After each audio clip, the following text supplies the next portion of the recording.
и в същото време, заради леката си текстура, придава една сочност и обем на устните.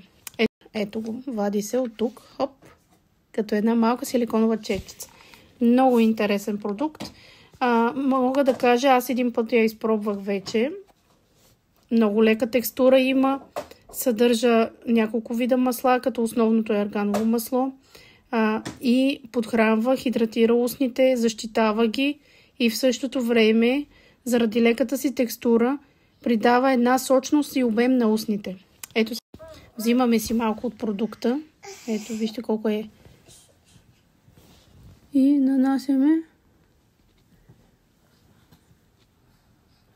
Мога още малко да си взема.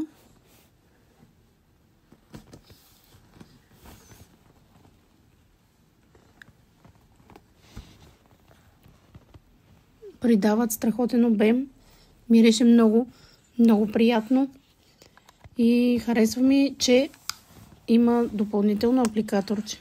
Страхотно бижу е, така че ако и вие искате да си поръчате, цъкате в линка в профилът ми. Пептидна маска за устни с арганово масло. Препоръчвам.